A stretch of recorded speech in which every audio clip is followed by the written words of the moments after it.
అయిన దేవునికి కృతజ్ఞతాస్తుతులు. అదే విధముగా కూడి ఉన్న సహోదరి సహోదరులందరికీ కూడా మన ప్రభువును రక్షకుడునైన యేసుక్రీస్తు నామమున మరొకసారి వందనాలు నేను తెలియజేస్తూ ఉన్నాను. అయితే ప్రియ సహోదరులారా, గత కొద్దిగా కాలము నుంచి మనము ధన్యతలను గురించిన అధ్యయనం అయితే చేస్తూ ఉన్నాం. యేసుక్రీస్తు ప్రభువారు ఆయన యొక్క జీవితంలో ఆయన సంతోషంగా ఉన్నారో లేదో మనకైతే చెప్పలేదు, కానీ ఆయనను నమ్ముకున్న వాళ్ళు సంతోషంగా ఉండాలంటే కొన్ని విషయాలను, కొన్ని కాదు అనేకమైన విషయాలను అక్కడ ఉన్న శిష్యులకు, అక్కడ ఉన్న జనసమూహములకు ఆయన తెలియజేసినట్లుగా మనం చూస్తూ ఉన్నాం. అయితే మనము కొన్ని ధన్యతలను చదువుకుని ఉన్నాం. ఈరోజు మనము చదివే ధన్యత ఏమిటి అంటే మత్తయి సువార్త 5వ అధ్యాయము. మత్తయి సువార్త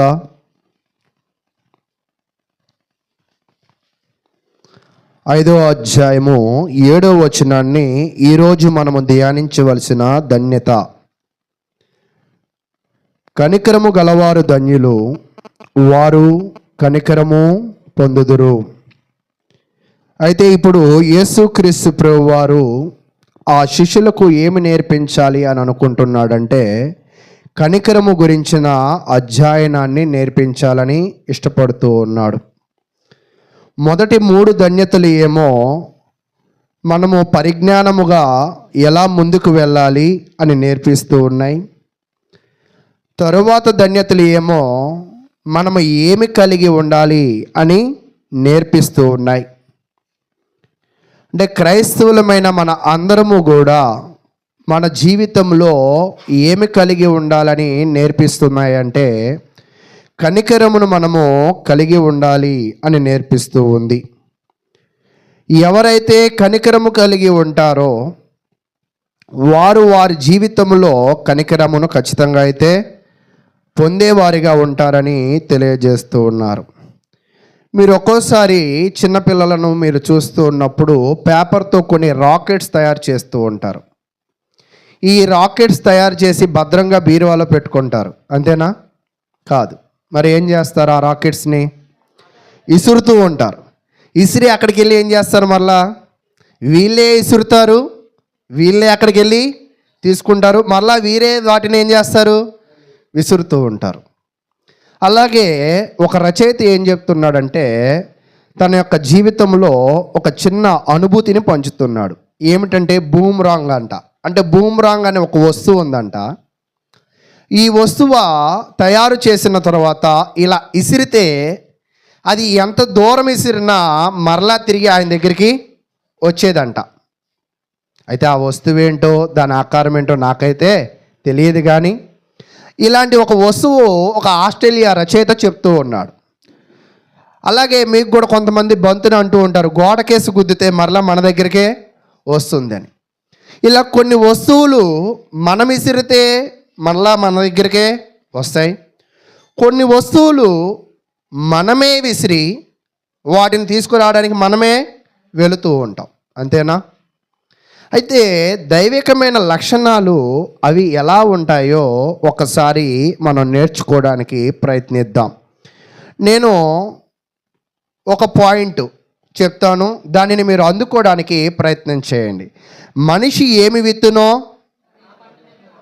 అంటే ఏది విత్తుతాడో అదే కోస్తాడు. అంటే విత్తిన ఫలితమే ఖచ్చితంగా వస్తుంది. అయితే ఈరోజు మన కుటుంబాలు ఒకవేళ బాగుండడం లేదు అంటే మన కుటుంబాలలో మనం ఏమి విత్తి ఉండవచ్చు? మంచి అయితే ఖచ్చితంగా విత్తల. ఇక్కడ దేవుడు ఏం చెప్తున్నాడంటే బైబిల్లో కూడా కొన్ని ఇసిరితే మన దగ్గర వచ్చి పడతాయంట.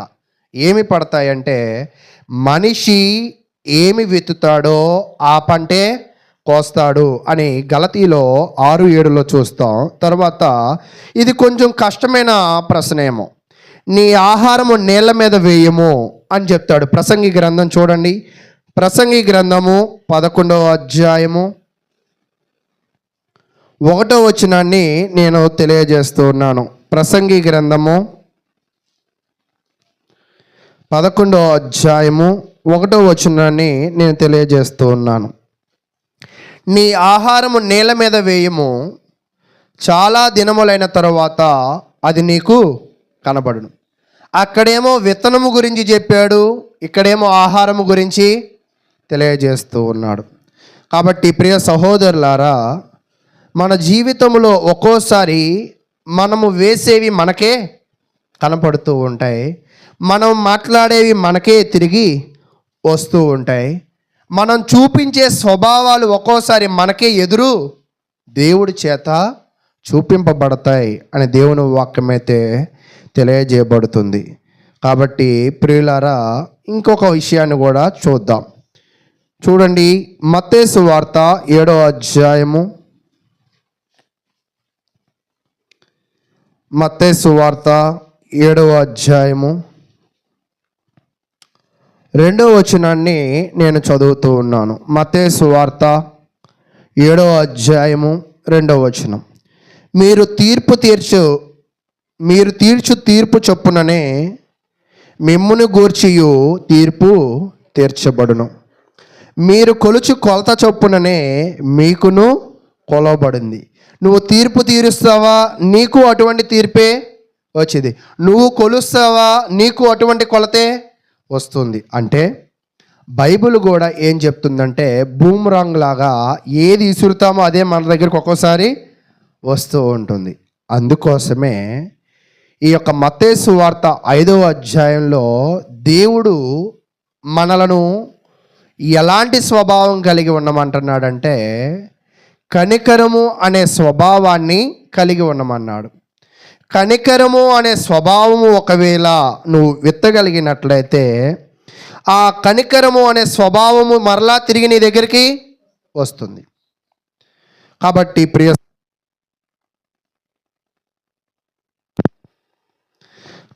ప్రియ సహోదరులారా, మీ జీవితములలో మీరు ఇతరుల ఎడల ఎలాంటి స్వభావాన్ని కలిగి ఉన్నారో ఒక్కసారి మిమ్మల్ని మీరే పరిశీలన చేసుకోండి. ఎందుకు అంటే, ఒకవేళ నీ జీవితంలో కనికరము అనే ఒక లక్షణము లేకపోతే, ఈ కనికరాన్ని మనము గ్రీక్లో చూస్తున్నప్పుడు ఎలియోస్ అంటారు. ఎలియోస్ అంటే అర్థం ఏమిటి అంటే దయ. అంటే దేవుడు మనలను ఇతరుల ఎడల ఏం కలిగి ఉండమన్నాడంట? దయ కలిగి ఉండమన్నాడు. ఒకవేళ ఒక్కోసారి కొన్ని పదాలు తెలుగే మనకు అర్థమయ్యిద్ది, కానీ దాని అర్థాలు అర్థం కాదు. కనికరము, దయ అంటే ఇవి మనకు ఒక్కోసారి అర్థం కాదు. ఒకవేళ దానిని తెలుగులో చూస్తే మంచి మనసు అంటే ఇప్పుడు అర్థమవుతుందా? అంటే నువ్వు మంచి మనసు కలిగి ఉండు అని చెప్తూ ఉన్నాడు. నువ్వు మంచి మనసుగా ఉంటే నువ్వు ఎలా ఉంటావంట? ధన్యుడివి.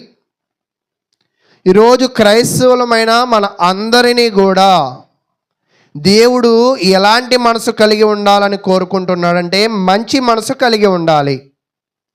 ఒకవేళ మిమ్మల్ని మీరు ప్రశ్నించుకోండి, మనందరం మంచి మనసులు కలిగిన వ్యక్తులమేనా? అంటే మనలో చెడ్డ మనసులు కూడా ఉన్నాయా? ఒక్కోసారి సమాజాన్ని గైడ్ చేయడానికి పాతకాలంలో మంచి మనుషులు, మంచి మనసులు, లేత మనసులు ఇలా చాలా సినిమాలు తీస్తూ ఉంటారు. తీసినంత మాత్రాన మంచి మనసులు, లేత మనసులు మనసులకు వస్తాయా? వాటిని ఇష్టపడతాం కానీ వాటి ప్రకారంగా మనం నడుచుకోం. కానీ దేవుడు ఇక్కడ నిన్ను గైడ్ చేయడమే కాదు, నిన్ను జీవించాలని, నువ్వు జీవిస్తే దానివల్ల వచ్చే ప్రాఫిట్, దానివల్ల వచ్చే లాభం ఏంటో కూడా నీకు తెలియజేస్తున్నాడు.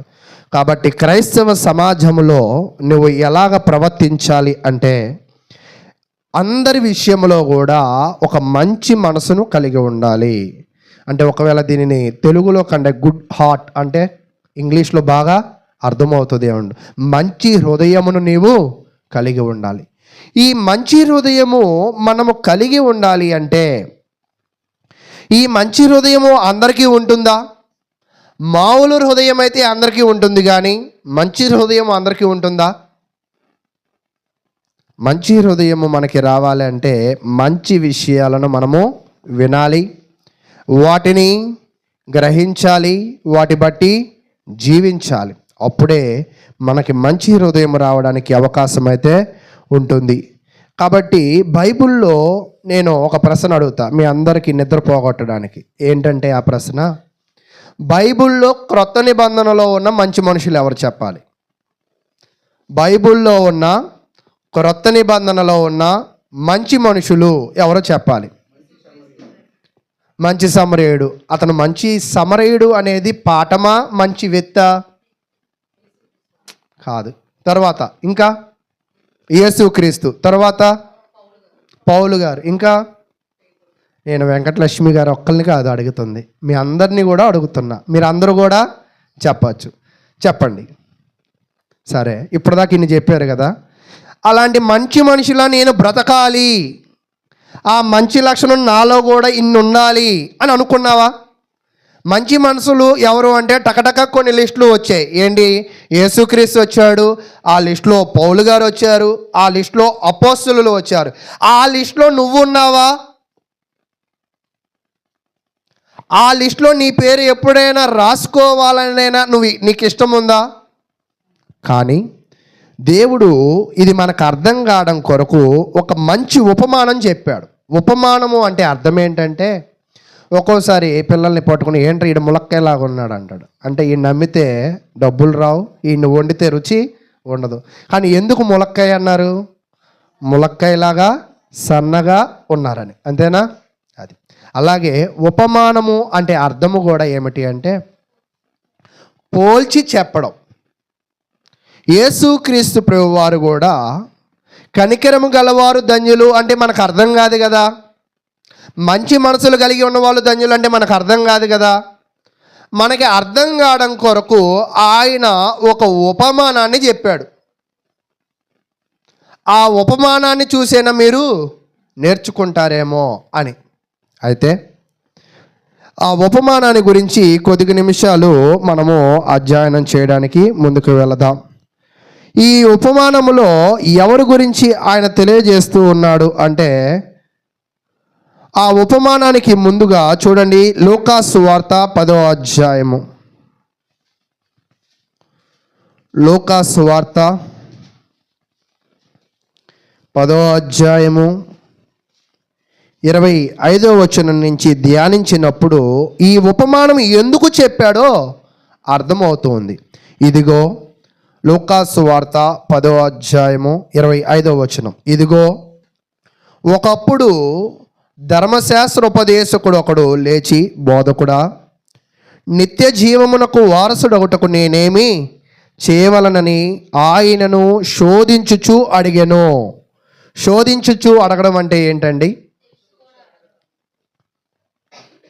తెలిసి అడగడం, గుచ్చి కొంతమంది డబ్బులు లేవని చెప్పినా కూడా డబ్బులు ఇస్తావా అంటే తల్లిదండ్రులని పిల్లలు అడుగుతూ ఉంటారు కదా, నేను అది కొనుక్కోవాలి, డబ్బులు ఇస్తావా? అరే లేదని ఎన్నిసార్లు చెప్పాలరా, నన్ను శోధించకరా అని అంటారు కదా, అంతేనా? అలాగ పిల్లలు తల్లిదండ్రులను శోధించినట్లుగా ఇక్కడ ఒక యవనస్తుడు ఆయన ఏం చేస్తున్నాడంటే యేసుక్రీస్తు ప్రభువారిని శోధిస్తూ ఉన్నాడు. అతను యవనస్తుడే కాదు, అతను ఒక పురుషుడు. అతడు ధర్మశాస్త్రోపదేశకుడు. లేచి అతడు దేన్ని బోధించేవాడంటండి? ధర్మశాస్త్రాన్ని బోధించేవాడు. బోధించేవాడికే నిత్య జీవానికి మార్గం ఇంకా తెలియలా.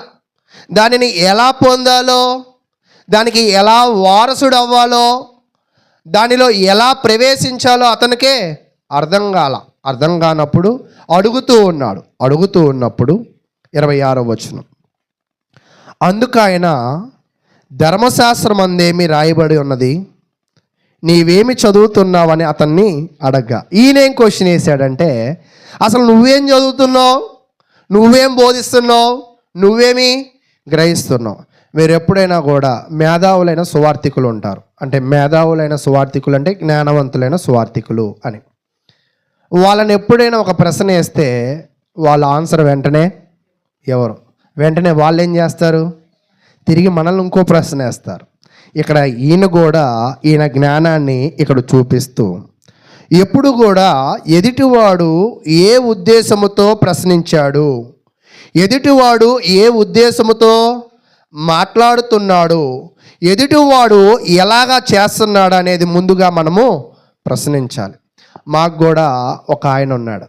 మేము ఎప్పుడైనా మాకున్న ఆపదలు బట్టి ఏదైనా సహాయం అడగగానే, ఎందుకు, ఎప్పుడు ఇస్తావు, ఎలా తెస్తావు, 100 ప్రశ్నలు అడిగిన తర్వాత కానీ ఏం చేయడు, మాకు సమాధానం చెప్పడు, సమాధానం చెప్పి సహాయం కూడా చేయడు. అయితే ఇప్పుడు యేసుక్రీస్తు వారి దగ్గరికి కూడా ఒక ఆయన ఏదో తెలుసుకోవడానికి ఇష్టపడుతూ ఉన్నాడు. ఆ ఇష్టపడే వాడి యొక్క ఇష్టం సరైన విధంగా ఉందా, దురుద్దేశంతో ఉందా? మనతో కూడా చాలామంది మాట్లాడతారు, సరైన ఉద్దేశంతో మాట్లాడతారా, దురుద్దేశంతో మాట్లాడతారా అనేది కూడా మనము తెలుసుకోవాలి. తెలుసుకుని ఆయన అడిగాడు. ఆయన అడిగినప్పుడు ఈయన చెప్తూ ఉన్నాడు. 27వ వచనాన్ని మనం చదువుకుందాం. అతడు, నీ దేవుడైన ప్రభువును నీ పూర్ణ హృదయముతోనూ, నీ పూర్ణ మనసుతోనూ, నీ పూర్ణ శక్తితోనూ, మీ పూర్ణ వివేకముతోనూ ప్రేమింపవలననియు, నిన్ను వలె నీ పొరుగు వానిని ప్రేమింపవలననియు రాయబడి ఉన్నదని చెప్పాను. ఈయనేమడిగాడంటే, నిత్య జీవానికి ఎలా వారసులు కావాలంటే నీకేం తెలుసు, ముందది నువ్వు చెప్పు. నువ్వేం చదువుతున్నావో అది చెప్పు, నువ్వేమి గ్రహిస్తున్నావో అది చెప్పు అంటే, ఇప్పుడు ఈ ధర్మశాస్త్ర ఉపదేశకుడు ఏమన్నాడంటే, అయ్యా మాకు ధర్మశాస్త్రంలో ఏముందంటే ఇక్కడ ఎన్ని పూర్ణాలు ఉన్నాయో చూడండి. నీ పూర్ణ హృదయముతోనూ, నీ పూర్ణ మనసుతోనూ, నీ పూర్ణ శక్తితోనూ, నీ పూర్ణ వివేకముతోనూ. అంటే దేవుని దగ్గరికి వచ్చేటప్పుడు ఇక్కడ చెప్పిన పూర్ణాలు అనేది మనం ఎలా చూసుకోవాలంటే, దేవుని దగ్గరికి వచ్చే వ్యక్తి పరిపూర్ణంగా దేవునిని ఆరాధించాలనే ఉద్దేశంతో మాత్రం ఇక్కడికి రావాలి.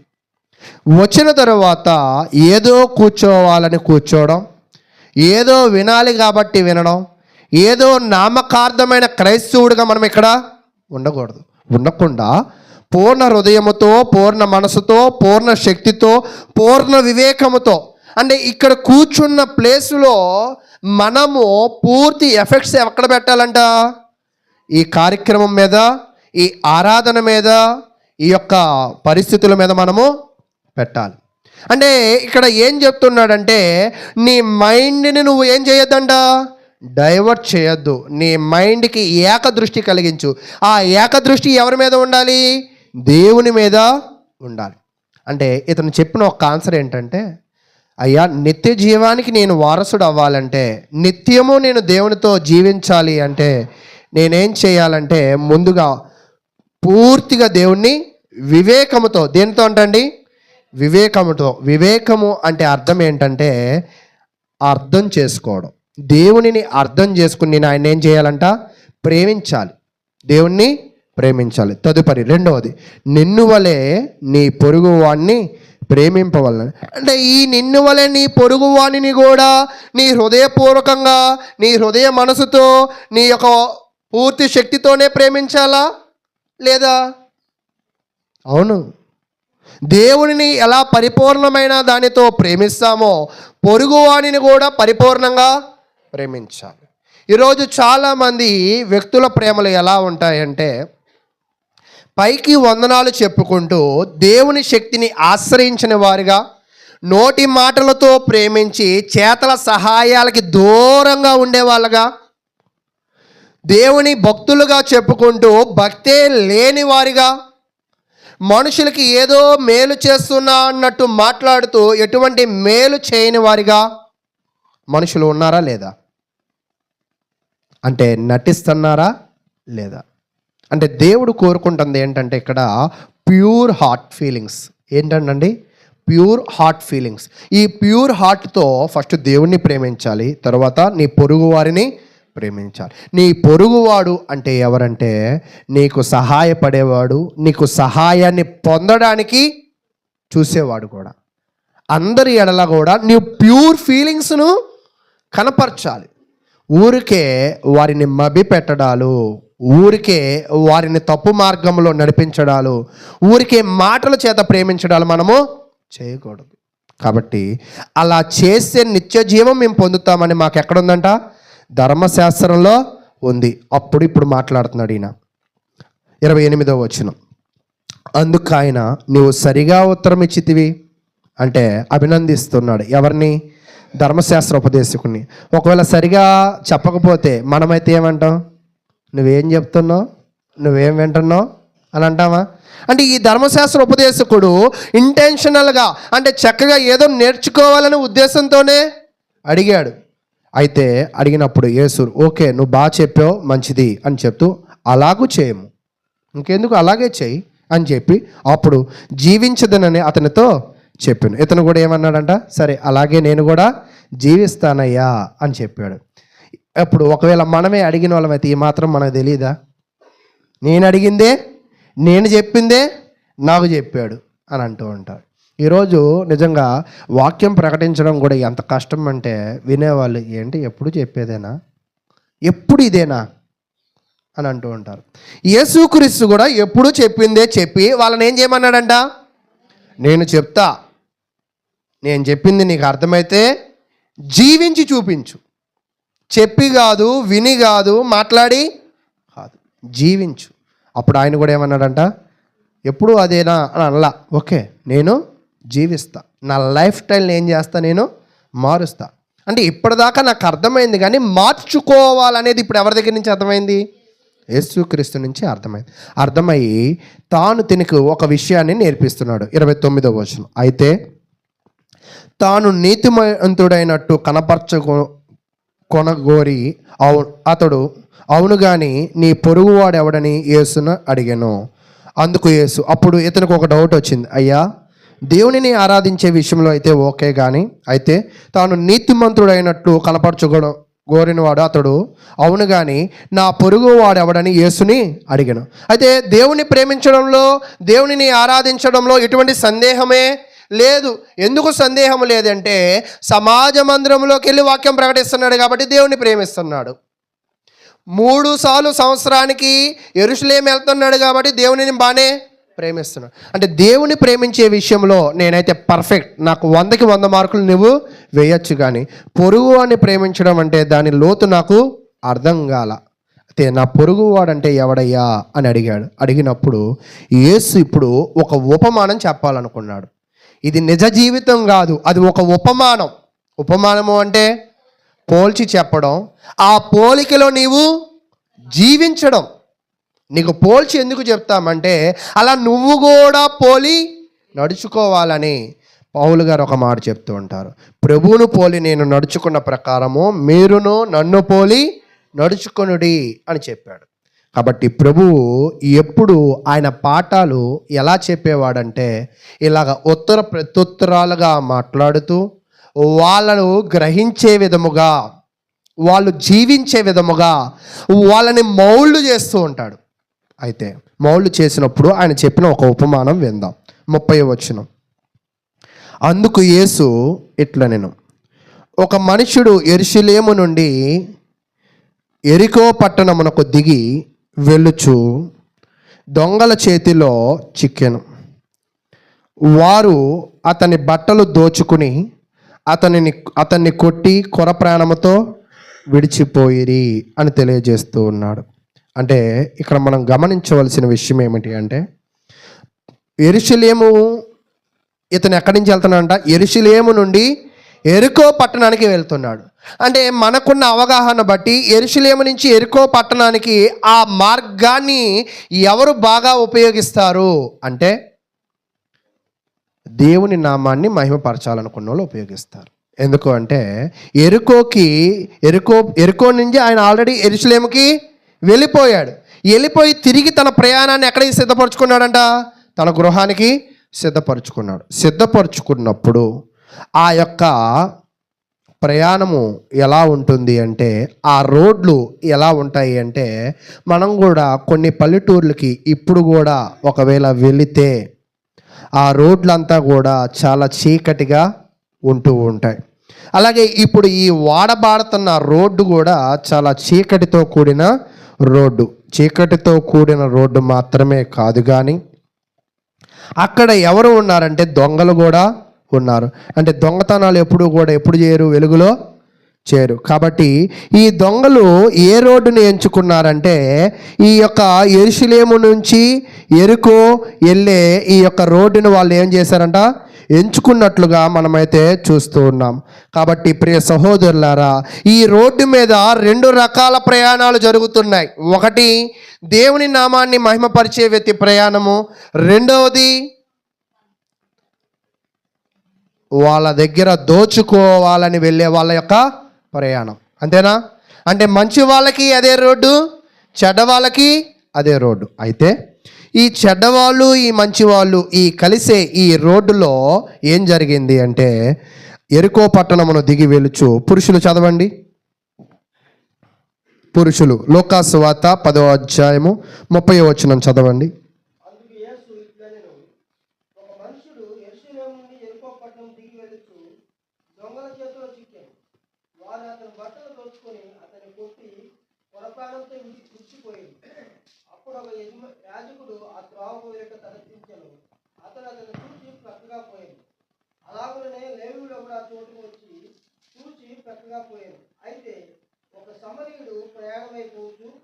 చాలు, ఇక్కడ ఒక్కసారి ఆగి ఇక్కడ నుంచి కొద్దిసేపు మాట్లాడుకుందాం. ఏమిటి అంటే ఇక్కడ మనం గమనించినప్పుడు యెరూషలేము నుంచి యెరికోకి ఎన్ని కిలోమీటర్లు అంటే 27 కిలోమీటర్లు, అంటే ఇంచుమించుగా 17 మైళ్ళు. ఒకవేళ పొడవు 3300 అడుగుల పొడవు కలిగిన రోడ్డు, ఒకే రోడ్డు. ఈ ఒకే రోడ్డు మీద వెళుతూ ఉన్నప్పుడు అక్కడ కొండలు ఉన్నాయి, అరుదైన వృక్షాలు ఉన్నాయి, చాలా పెద్ద వృక్ష సంపద కూడా ఉంది. దానిని మరొక పేరుతో ఏమంటారంటే రక్త మార్గం అంటారు. ఎందుకు రక్త మార్గము అంటే ఈ రోడ్డు మీద ప్రమాదాలు జరగడానికి అవకాశము ఉంది, ఈ రోడ్డు మీద దొంగలు దోపిడీ జరగడానికి అవకాశము ఉంది. ఈ రెండు ఉన్నా కూడా ఈ వ్యక్తి ఎక్కడికి వెళ్ళాడంట, యెరూషలేముకి వెళ్ళాడు. అంటే ఆ రెండింటిని అతనిని ఏం చేయలేకపోయాయంట, ఆపలేకపోయి. ఎందుకు వెళ్ళావురా బాబు, ఆ రోడ్డు మంచిది కాదు, అక్కడ మంచోళ్ళు లేరు, తెలిసినా కూడా ఎందుకు వెళ్ళావు అంటే నా దేవునిని ఆరాధించడానికి అతను వెళ్ళాడు. వెళ్ళిన తర్వాత ఇదంతా కూడా ఒక ఉపమానమే. మరలా ఆ రోడ్డు చూపించండి, ఆ పేర్లు చెప్పండి అంటే నేను చెప్పలేను. ఇదంతా కూడా ఒక ఉపమానంలో ఆయన చెప్తూ ఆ రోడ్డు మీద వెళ్ళి ఆ ప్రయాణికుని దొంగలు దోపిడీ చేశారు. అయితే దొంగలు ఎక్కడి నుంచి వచ్చారంటే ఇశ్రాయేలు జాతిలోకి వలసలు కొంతమంది వచ్చారు. ఒక్కోసారి కొన్ని ప్రాంతాలకి పక్క సరిహద్దులో ఉన్న వాళ్ళు వచ్చి దొంగతనాలు చేసి మరలా వాళ్ళ ప్రాంతాలకి వెళ్ళిపోతారు. అలాగే ఈ ప్రాంతంలో కూడా అనేక మంది వచ్చిన వలసలలో కొంతమంది దొంగలు కూడా ఉన్నారు. ఆ దొంగలు ఏం చేశారంటే సంపద కలిగిన వాళ్ళని పరీక్షిస్తూ వాళ్ళని పర్యవేక్షణలో చూస్తూ వాళ్ళ దగ్గర దోచుకునే ప్రయత్నం అయితే చేస్తూ ఉన్నారు.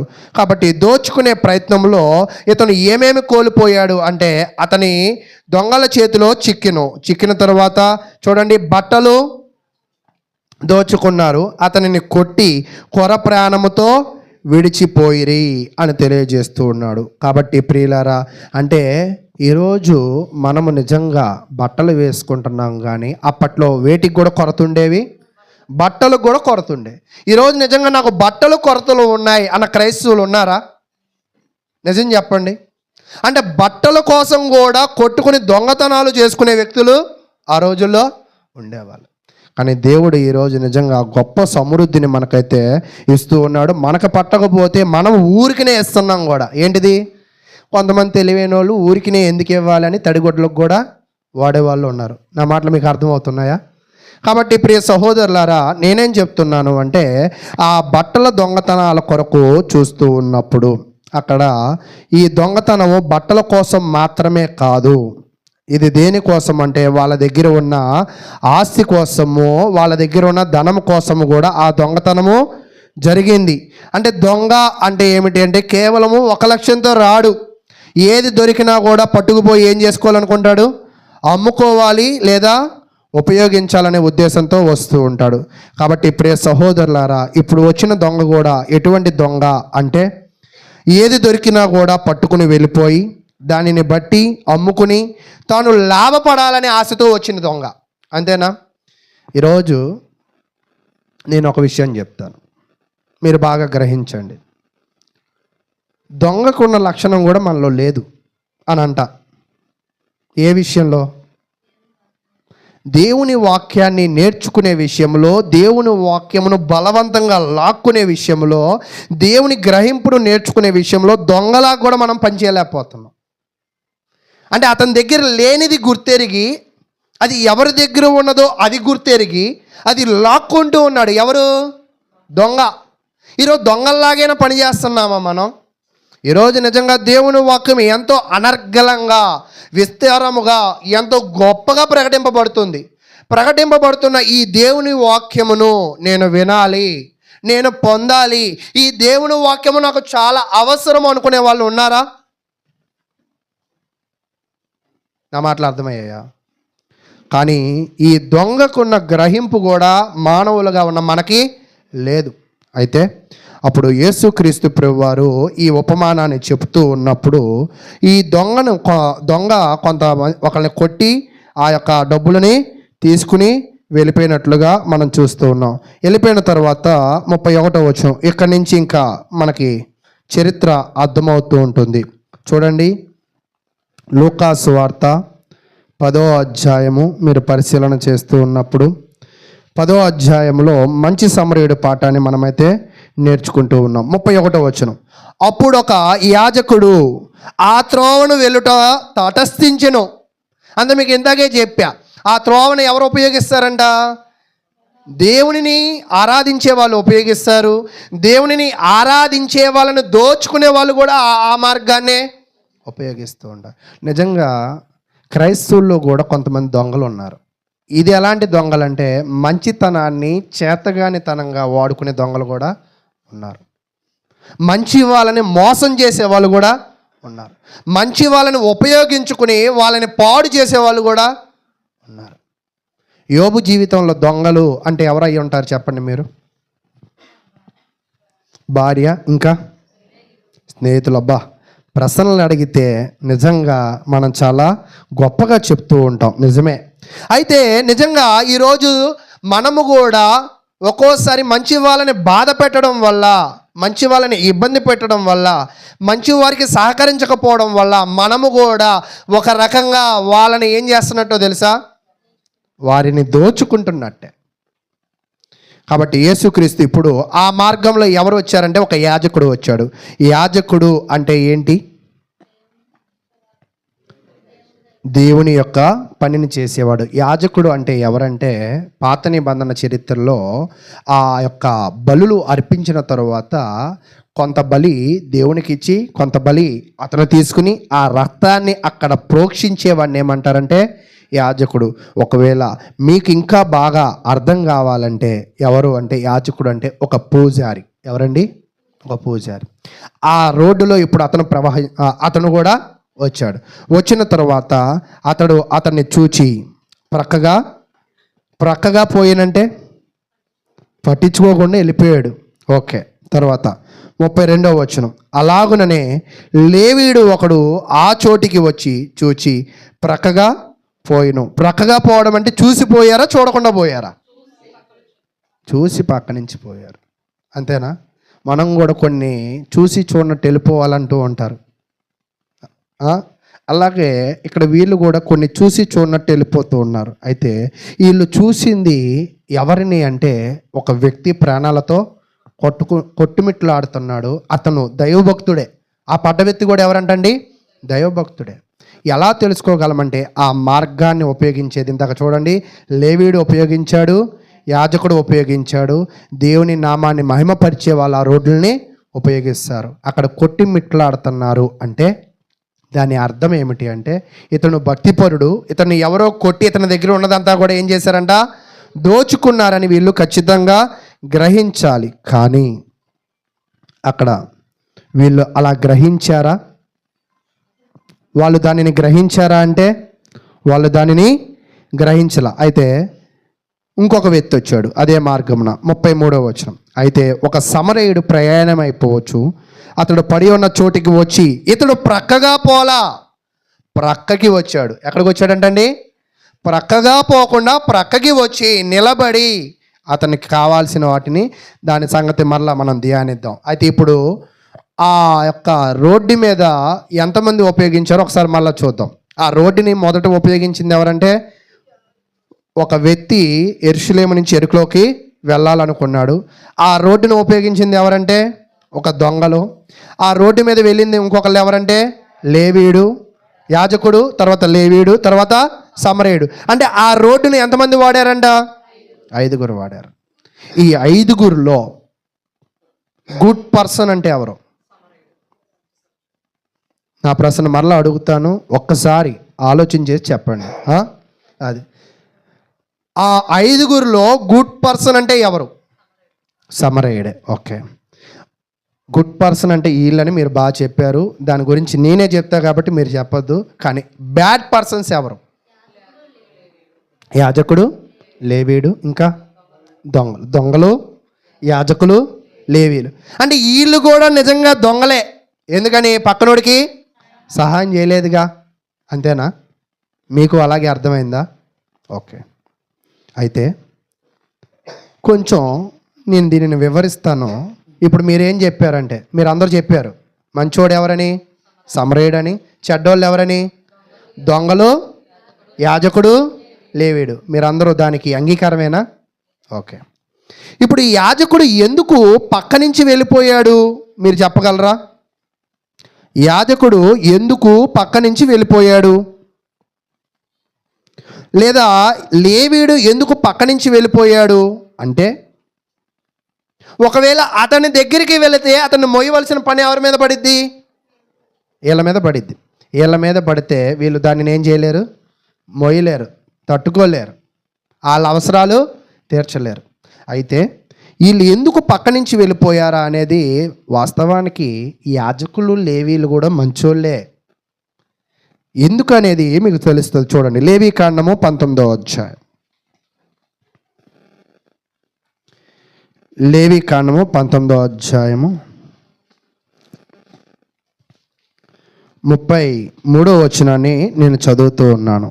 లేవీ కాండము 19వ అధ్యాయము 33వ వచనాన్ని చదవండి. ఎవరైనా తీసినట్లయితే చదవండి.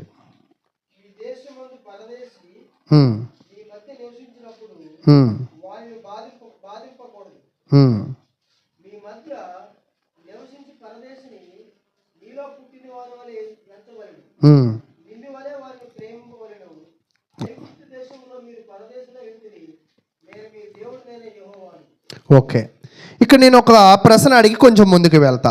ఒకవేళ వీళ్ళు ఆ పక్క నుంచి వెళ్ళారు కదా, అతను ఎవరో చూసి చూడనట్టు వెళ్ళిపోయారు కదా, ఒకవేళ ఆ ప్రక్కన పడింది వాళ్ళ కొడుకు అయితే, అక్కడ పక్కన పడింది వాళ్ళ అమ్మో, వాళ్ళ నాన్నో, వాళ్ళ అన్నో అవుతే ఖచ్చితంగా ఏం చేసేవాళ్ళంట? ప్రేమించేవాళ్ళు. అప్పుడు ప్రేమ పొంగి పొర్లి పారేది.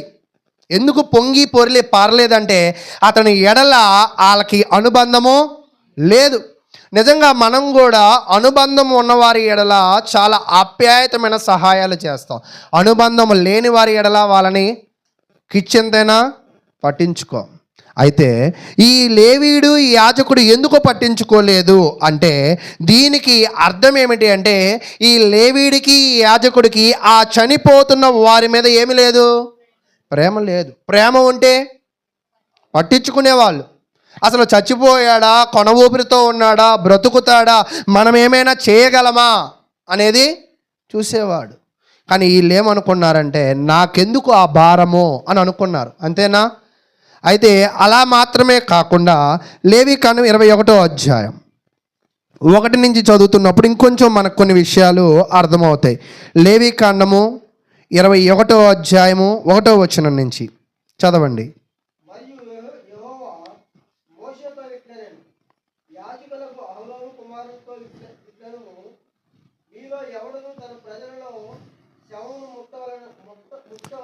ముట్టుట వలన ఇక్కడ ఏం చెప్తున్నాడంటే, యాజకులుగా మీరు నాకు పని చేయాలంటే, లేవీలుగా మీరు నాకు సేవ చేయాలంటే, ఏ చనిపోయిన శవాన్ని మీరేం చేయకూడదంట? ముట్టుకోకూడదు. మీరు ముట్టుకుంటే మీరు ఇప్పుడు ఏమవుతారంట? అపవిత్రులు అవుతారు. మీరు అపవిత్రులు అవుతారు కాబట్టి ఖచ్చితంగా మీరు శవాల జోలికి వెళ్ళద్దు. ఒకవేళ శవాల జోలికి వెళితే నా దగ్గరికి రావద్దు. ఎన్ని రోజులు రాకూడదు, ఎన్ని రోజులు దూరంగా ఉండాలి అంటే చూడండి, సంఖ్యాకాండము 19వ అధ్యాయం. సంఖ్యాకాండము 19వ అధ్యాయము 11వ వచనంలో మనం చదువుకుందాం. సంఖ్యాకాండము 19వ అధ్యాయం 11.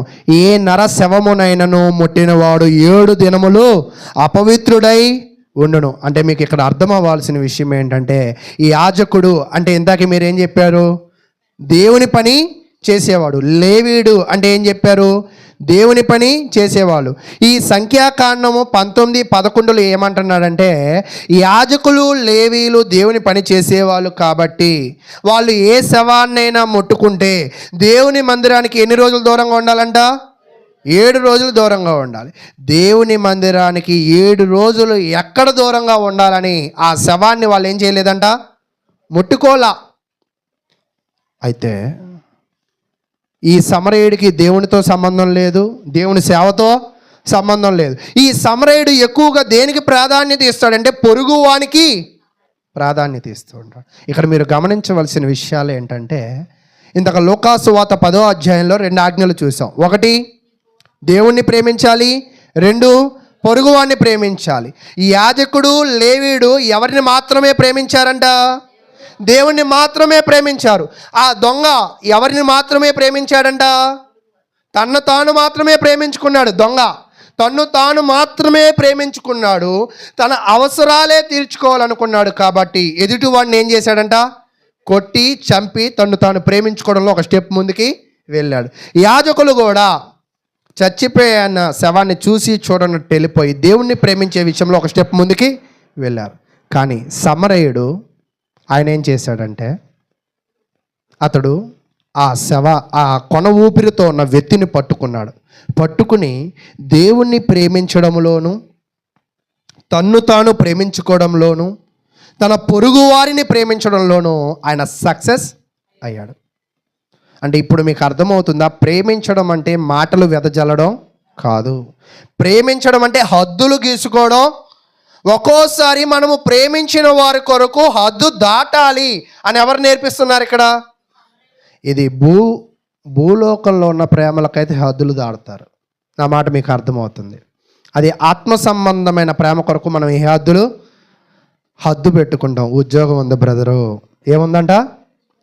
ప్రపంచంలో ఉద్యోగం ఎవరికి లేదు. ఎవరికి ఇచ్చాడు? దేవుడు నేను ఒక్కడికే ఇచ్చాడు. ఆ హద్దును పెట్టి ఏం చెప్తాడంట? ప్రార్థనకి రాలేకపోతున్నా, దేవుణ్ణి ఆరాధించలేకపోతున్నా. అలా కొన్ని హద్దులు ఏం పెట్టుకుంటామంట? మనమే పెట్టుకుంటాం.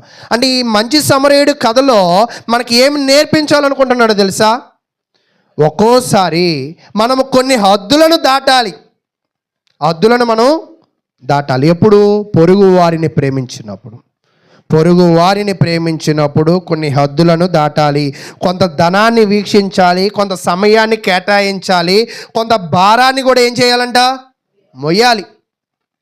హద్దు దాటి ప్రవర్తించాలి. ఒక్కోసారి హద్దు దాటి ప్రవర్తిస్తే మర్యాదగా ఉండదు అంటారు కదా. కానీ దేవుడు ఏం చెప్పాలనుకుంటున్నాడో తెలుసా? హద్దు దాటి ప్రవర్తించండి. హద్దు దాటి ప్రవర్తించి ఏం చేయాలంట? ఒకడిని కాపాడండి, ఒకడికి మేలు చేయండి. అయితే చూడండి, మరలా మనం లూకాసు వార్తకు వచ్చేద్దాం. లూకాసు వార్త 10వ అధ్యాయము. లూకాసు వార్త 10వ అధ్యాయము.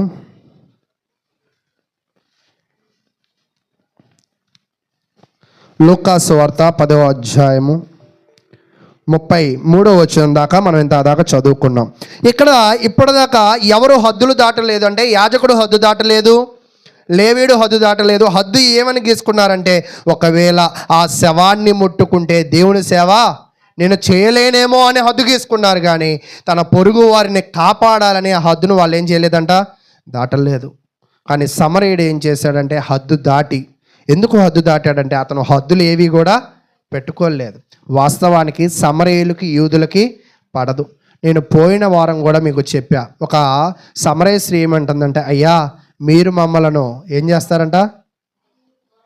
దూరం పెడతారు కదా, నువ్వు వచ్చి నన్నే నీళ్ళు అడుగుతావు, నాకు అర్థం కావట్లా అని అంది. కానీ యేసుక్రీస్తు ప్రభువారు ఇప్పుడు క్రొత్త నిబంధనలో మనకు ఆయన ఏం నేర్పిస్తున్నారంటే, కొన్ని హద్దులను దాటి మనం ఇతరులకు మేలు చేయడం అనేది నేర్పిస్తూ ఉన్నాడు. ఈరోజు నిజముగా మన పరిస్థితుల్లో కూడా తోటివారు ఒక్కోసారి చెడ్డవాళ్ళే, కానీ మనం హద్దు దాటి వాళ్ళకి ఏం చేయాల్సిందే? మేలు చేయాల్సిందే. తోటివారు క్రైస్తవ్యంలో నడవడానికి సాధ్యమైతే హద్దు దాటి వాళ్ళని ఏం చేయాలంట? నడిపించాలి. అది ఈ మంచి సమరయుడు ఆయన చరిత్రలో ఏం చేశాడో ఆ ఉపమానంలో మనం చూద్దాం. 34వ వచనం నుంచి చాలా వివరంగా మనకు తెలియజేస్తుంది. 34వ వచనం, అతనిని చూచి అతని మీద జాలిపడి ఏం పడ్డాడంటండి? అంటే యాజకుడికి లేని జాలి, లేవీడికి లేని జాలి, దొంగలకి లేని జాలి ఎవరిలో ఉందంట? సమరయుడిలో ఉంది. జాలిపడి దగ్గరికి పోయి, అందరూ ప్రక్క నుంచి పోయారు, కానీ ఈయన ఎక్కడికి పోయాడంట? దగ్గరికి పోయి నూనెయు ద్రాక్షారసమును పోసి అతని గాయములను కట్టి, అంటే ఫస్ట్ ఎయిడ్ ట్రీట్మెంట్ ఏం చేశాడంటండి? ఫస్ట్ ఎయిడ్ ట్రీట్మెంట్, అతనికి కావాల్సిన ట్రీట్మెంట్ ఇచ్చాడు. అందుకే యాకోబు రాసిన పత్రికలో కూడా ఏమంటాడంటే, నీకు ఏదైనా అనారోగ్యంగా ఉంటే నూనె రాచుకొని ప్రార్థన చేసుకో అని చెప్తూ ఉంటాడు. ఈరోజు చాలామంది క్రైస్తవులు ప్రార్థన చేసుకుంటున్నా దేవుడే తోడు ఉంటాడు అని, షుగర్ ఉన్న వాళ్ళు అన్నం తినేసి దేవుడే తోడు ఉంటాడని కాళ్ళు చేతులు కోల్పోయిన తర్వాత దేవుడు ఎంత పని చేశాడంట అని మొన్న అదే చెప్పాను నేను. కాబట్టి దేవుడి మీద భారము వేయడము అంటే ఏంటంటే దేవుని ఆజ్ఞలను అనుసరించడం, జాగ్రత్తలు తీసుకోవడం. కాబట్టి ఇతను ఏం చేశాడంటే నూనెయు ద్రాక్షారసమును పోసి అతని గాయములను కట్టి, అంటే అతను ప్రాణముతో ఉన్నాడని నిర్ధారించుకుని అతనికి కావాల్సిన, అంటే రక్తము వెళ్ళిపోవడం వల్ల మీకు ఎప్పుడు కూడా కొన్ని సీన్స్ చూస్తున్నప్పుడు రక్తం పోయే కొద్దీ ప్రాణం పోతూ ఉంటుంది. ప్రాణం పోవడం అంటే ఏంటంటే వెంటనే దాహం వేస్తూ ఉంటుంది. ఖచ్చితంగా వాళ్ళు ఏం చేయాలంట అంటే ఒక్కోసారి అంట నీళ్ళు పోయేది చచ్చిపోతాడని, అంటే తాగితే కూడా చచ్చిపోతూ ఉంటాడు. కానీ ఈ సమరయుడు తనకున్న జ్ఞానం ఏంటో మనకైతే తెలియదు. నూనెయు ద్రాక్షారసము పోసి తన గాయములను కట్టి, అంటే ఇక్కడ ఎన్నిటిని చూస్తామంటే జాలి పడ్డాడు. ఆ జాలి గుణం ఎక్కడి నుంచి రావాల్సింది? హృదయంలో నుంచి రావాల్సింది. తర్వాత నూనె ద్రాక్షారసం, ఇది ఎవరి కోసం తెచ్చుకున్నాడు? ఇది అతని కోసం తెచ్చుకున్నది కూడా ఎవరి కోసం ఇచ్చాడంట? ఆయన ఎవరో తెలియదు, ఆయన తెలిసినోడు, ప్రాంతం వాడు, కులస్తుడు, మతస్థుడు ఏది కూడా కాదు. తెలియని వాడి కోసము జాలిపడి నూనె ద్రాక్షారసం ఇచ్చి గాయములు కట్టి, అంటే తనకు తెచ్చుకుంది ఇచ్చాడు. గాయములు కట్టాలంటే ఆ రక్తము తన చేతులకు ఏం చేసుకోవాలంట? అంటించుకోవాలి. అంతేనా? ఎవరైనా చేతులు అంటించుకుంటారా? మన రక్తమే మనకు కొంచెం వాసన వచ్చిద్ది అని అనుకుంటూ ఉంటాం. అలాంటిది లూకాసు వార్త 10వ అధ్యాయములో ఇక్కడ ఏం జరుగుతుందంటే ఈ వ్యక్తి గాయమును కట్టాడు. అంటే గాయమును కట్టడానికి తన చేతులు పనిచేసాయి. ఇక్కడ మీరు చూడండి, బాగా గమనించండి, హృదయం పనిచేసింది. హృదయం పనిచేయడం వల్ల తన వస్తువులను ఇచ్చాడు. హృదయం పనిచేసింది కాబట్టి తన చేతులతో తనకు సహాయము చేశాడు. అంటే యాజకుడికి లేవీడికి ఏం పని చేయాలా? హృదయం పనిచేయాలి. ఈరోజు నిజంగా కొంతమంది హృదయాలు పనిచేయవు. కంటి ముందు వెళుతూ ఉంటే కొంతమంది అంట కాకికో దేనికో బిచ్చం కూడా, పిల్లికి బిచ్చం వేరు, కాకికి తిన్న ఆ ఎంగిలి చేతులు కూడా ఎదిలించని వాళ్ళు ఉంటారా లేదా? అంటే పక్కన ఎంత పని ఉన్నా అది మాకేం తెలియదు, పక్కనోడి ఎంత అవసరంలో ఉన్నా అది మాకు పట్టలేదు అన్నట్టుగా ఉండేవాళ్ళు కూడా ఉంటారు. అలాంటి వాళ్ళు వాళ్ళ హృదయము ఆన్లో ఉన్నట్ట ఆఫ్లో ఉన్నట్ట? ఆఫ్లో ఉన్నట్టు. సూత్తులు చెప్తారు, కాదులేండి ఆడికి అలాగే జరగాలి. వాళ్ళకి మనం చేసేది ఏంటి?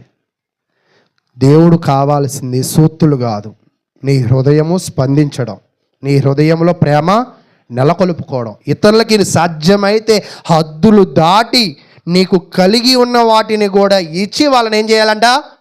కాపాడాలి. ఏం చేయాలి? కాపాడాలి. నా చిన్నతనంలో నేను ఒక సంఘటన మీకు చెప్తా. మేము ఈ రవీస్ కాల్వాకి అవతలు ఉన్నప్పుడు మాకు ఈత రాకపోయినా ఏదో కింద రాళ్ళు పట్టుకుని ఈదుకుంటూ వెళ్ళేవాళ్ళు. నాకు ఈత వచ్చి అనుకుని ఒక నన్ను పట్టుకుని ఇలా మలతాడు పట్టుకుని మధ్యలో వదిలేశాడు. వదిలేసినోడు వెళ్ళిపోయాడు, నేను కొట్టుకుపోతే ఇంకా నాకు తెలిసి ఒక 30 సెకండ్లు అయితే ఇంక అయిపోయేది మన పరిస్థితి. వెంటనే ఒకళ్ళు దూకి నన్ను లాక్కొచ్చారు. అలా చాలామంది రవీస్ కాల్వాల మా ఏరియాలో కాపాడిన వాళ్ళు ఉన్నారు.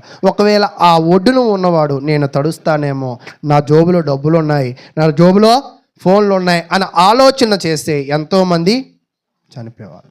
అంటే హద్దు దాటి తన కోసం తాను ఆలోచించకుండా చనిపోయిన వాడి కోసం ఏం చేశారంట? పొలోమని దూకి కాపాడారు. ఈ మంచి సమరయుడిని కూడా మనం చూస్తూ ఉన్నప్పుడు అలా కాపాడి తర్వాత చెప్తున్నాడు, తన వాహనం మీద ఎక్కించి ఒక పూట కూలివాని ఇంటికి తీసుకుని పోయి అతన్ని పరామర్శించను. ఏం చేశాడంట? పరామర్శించి. తర్వాత చెప్తూ ఉన్నాడు 35, మరునాడు అతడు 2 దేనారములు ఇంచుమించు ₹1 కావచ్చును తీసి ఆ పూట కూలివానికి ఇచ్చి, ఇతన్ని పరామర్శించుము, నీవు ఇంకేమైనాను ఖర్చు చేసిన ఎడల నేను మరలా వచ్చినప్పుడు అది నీకు తీర్చదనని అతనితో చెప్పి పోయినాం. అసలు దీనిని చెవుతో కాదు కానీ మనసుతో గ్రహించండి. గాయాలున్నాయి, జాలిపడ్డాడు, తర్వాత నూనె ద్రాక్షరసం ఇచ్చాడు, తర్వాత గాయాలు కట్టాడు, ఆయన బరువుని మోసాడు, అతను వైద్య ఖర్చులను భరించాడు. భరించి మిగతా వాడి దగ్గర తీసుకో అని అన్నాడా? ఆడి దగ్గర ఏమున్నాయి? అన్నీ ఎవరు పీక్కుపోయారు? దొంగలు పీక్కుపోయారు. ఏం లేదు కాబట్టి మరలా ఏదైనా ఖర్చు అయితే నువ్వు పెట్టి, ఇక్కడ చూడండి, ఇతను జాలి మనసు కలిగి ఉండడం కాదు, అవతల వ్యక్తిని కూడా ఏం కలిగి ఉండమంటున్నాడంట? జాలి మనసు కలిగి అతని కోసం నువ్వు కూడా ఖర్చు పెట్టు. అయితే నీ ఖర్చు నేను వేస్ట్ ఏమీ చేయను, మరలా నేను వచ్చినప్పుడు ఇస్తా అని చెప్తున్నాడు. ఇంత అవసరమా? నా ప్రశ్న మీకు అర్థమైంది? ఇంత అవసరమా? అవసరమని ఎవరికి మాత్రమే అనిపించగలదంటే వాళ్ళ హృదయము ఎవరికైతే స్పందించిద్దో వాళ్ళకి మాత్రమే అనిపించగలదు. ఈరోజు నీ హృదయము స్పందిస్తే ఇతరుల కోసం ఆలోచిస్తావు.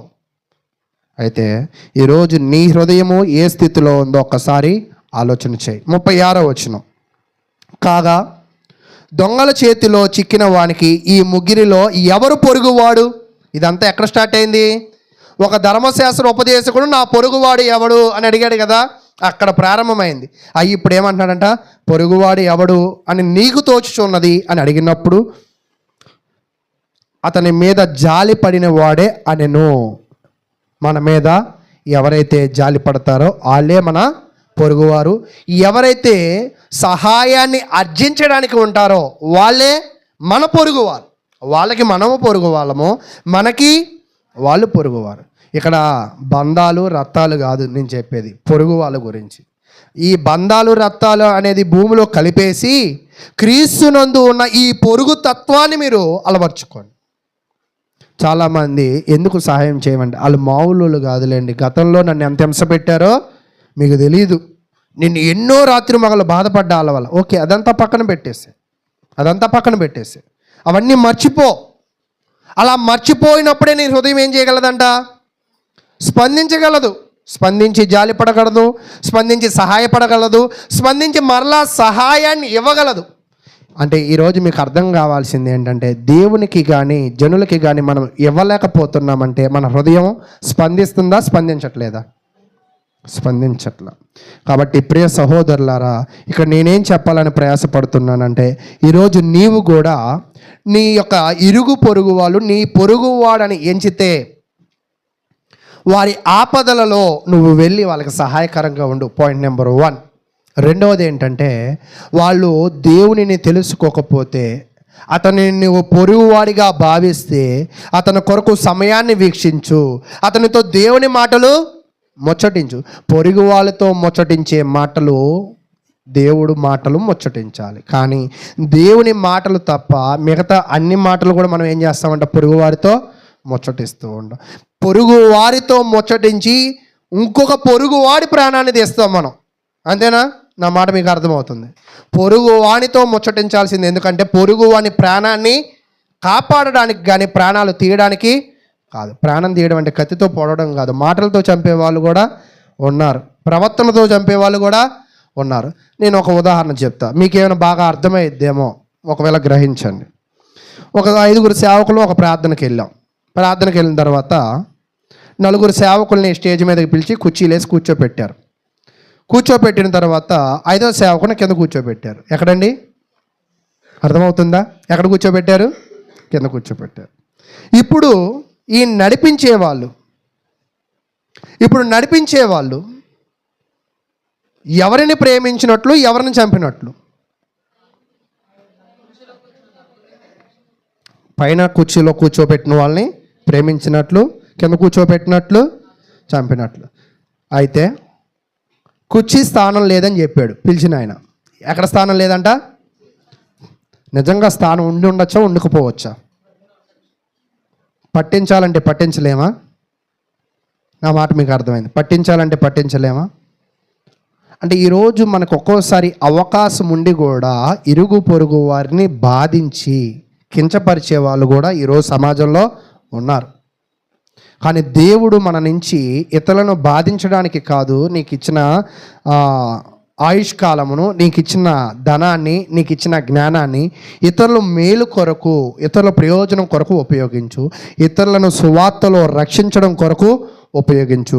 కాబట్టి ప్రియ సహోదరులారా, నేను తెలియజేయాలనుకుంటున్న విషయం ఏమిటి అంటే, ఈరోజు ఒకవేళ నువ్వు అలాంటి లక్షణము నీ జీవితంలో కలిగి ఉంటే, ఇప్పుడు దీనినే ఏమన్నాడంటే దేవుడు, కనికరము గలవారు ధన్యులు. ఇప్పుడు వీళ్ళందరిలో దొంగలో కనికరం ఉందా? యాజకుడిలో కనికరం ఉందా? లేవీల్లో కనికరం ఉందా? ఐదోది నేను చెప్పలా, కానీ మీరు చెప్తున్నాడు. ఎవరిలో ఉందంట? సమరయులు. అయితే అలాంటి కనికరం నీలో ఉందా? పొరుగువాడి కొరకు సహాయపడే కనికరం నీలో ఉందా?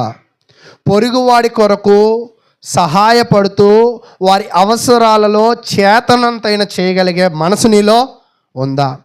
పొరుగు వాడిని దేవునిలో బలపరచడానికి 4 అడుగులు వేయగలుగుతున్నావా? కానీ అతను భారాన్ని మోసి ఏం చేశాడంట?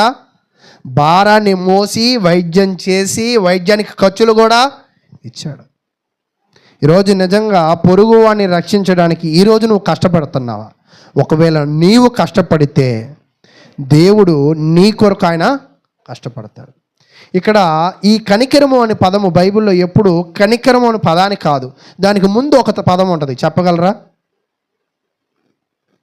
కనికరము ప్రతి పేరుకి ముందే ఉంటుంది. ఏంటండి? కృప, కనికరం. ఈ 2 పదాలు ఎక్కడా కూడా ఎలా ఉంటాయి తెలుసా? కలిసి ఉంటాయి. కృప అంటే ఏంటి? కనికరం అంటే ఏంటి? కృప అంటే ఏమిటి? కనికరం అంటే ఏమిటి? అంటే కృప దేవుడు ఇచ్చేది, కనికరం మానవులమైన మనము చూపేది. కృప అంటే ఏమిటి అంటే అనర్హులమైన మనలను అర్హులను చేసేది, అనర్హులుగా ఉన్న వాళ్ళని కూడా అర్హులుగా భావించేది కనికరం. కాబట్టి ఈరోజు క్రైస్తవ ప్రజలందరూ కూడా కృపా కనికరాలు లక్షణాలను మనం ఖచ్చితంగా కలిగి ఉండాలి. ఎప్పుడైతే ఎదుటివాడి విషయంలో కృపా కనికరాలు మనం చూపిస్తామో, మన విషయంలో కూడా దేవుడు ఏం చేస్తాడంట? కృపా కనికరాలు చూపిస్తాడు. ఎదుటివాడి విషయంలో నువ్వు కనికరం చూపకపోతే, ఎదుటివాడికి నువ్వు సహాయంగా నువ్వు ఉండలేకపోతే, ఎదుటివాడి విషయంలో నువ్వు జాలి, దయ, దాక్షణ్యాలు నువ్వు చూపకపోతే, నీ విషయంలో దేవుడు ఎన్నడూ చూపడు. అది ఖచ్చితం. అదేంటండి? ఖచ్చితం. ఒక్కోసారి కొంతమంది మేము కూడా ఒక లోన్ అప్లై చేస్తున్నాం, ఒకరి కోసం లేట్ అయిపోతుంటే గింజుకుంటున్నాం. అబ్బా లోన్ లేట్ అయిపోతుంది. నేను ఒకటే చెప్పా, నువ్వు సేవ చేస్తున్నావు, ఈ లోన్ వస్తే నువ్వు వేరే దేశానికి వెళ్ళిపోతావు. కాబట్టి నువ్వు నీ సంఘంలో ఎవరిని పెట్టాలో నువ్వు నిర్ణయం తీసుకో ముందు. ఎందుకంటే నీ సంఘము ఎడల నువ్వు ఆలోచన చేస్తే, నీ ఎడల ఎవరు ఆలోచన చేస్తారు? నీ సంఘాన్ని నువ్వు నిర్లక్ష్యం చేస్తే నీకు వచ్చే లోన్ కూడా దేవుడు ఏం చేస్తాడు? నిర్లక్ష్యం చేస్తాడు. మనం అనుకుంటూ ఉంటాం, జరుగుతున్న పరిస్థితులన్నీ కూడా మన ప్రవర్తనకి ఏమై ఉంటాయంట? ముడిపడి ఉంటాయి. కాబట్టి మన జీవితంలో ఉన్న ముడిలను విప్పుతూ ఉంటే దేవుడు ఆయన ఆశీర్వాదాలను ముడిని ఆయన ఏం చేస్తూ ఉంటాడంట? ఇప్పుతూ ఉంటే అది పడుతూ ఉంటుంది. ఒకవేళ నువ్వు కట్టేస్తే ఆయన ఏం చేస్తాడు? కట్టేస్తాడు. నువ్వు విప్పితే, నువ్వు వెదజల్లితే ఆయన వెదజల్లుతాడు. అర్థమైందా మీకు ఈరోజు ఉన్న వాక్యం? కాబట్టి ప్రియ సహోదరులారా, తోటివారి ఎడల కానీ సమాజం ఎడల కానీ మీరు సాధ్యమైనంత వరకు కృపా కనికరములు కలిగి ఉండండి. మీ ఎడల దేవుడు ఖచ్చితంగా కృపా కనికరాలు కలిగి ఉంటాడు. మాట ఇచ్చినవాడు మానవుడు కాదు. మాట ఇచ్చినవాడు ఎవరంట? ఆయన స్వభావం ఏంటంటే ఆయన నమ్మదగినవాడు. ఆయన ఎలాంటి వాడు? అలాంటి నమ్మదగిన వాడిని మీరు నమ్ముకోండి. ఆ నమ్మదగిన వాడు మీ ప్రతి అంతరంగములను పరిశీలన చేస్తూ మీకు మేలైన ఆశీర్వాదాలను ఎల్లవేళలా మీ కొరకు ఆయన దయచేస్తాడు. కాబట్టి మీరందరూ కూడా మీ కుటుంబాలతో ఇటువంటి ఆలోచనలు చేస్తూ సమాజానికి మీకు ప్రయోజనకరమైన వ్యక్తులుగా మీరు జీవించాలని కోరుకుంటూ ఎంతో ఓపికగా విన్న మీ అందరికీ ప్రభు నామమున వందనాలు తెలియజేస్తూ ఉన్నాను.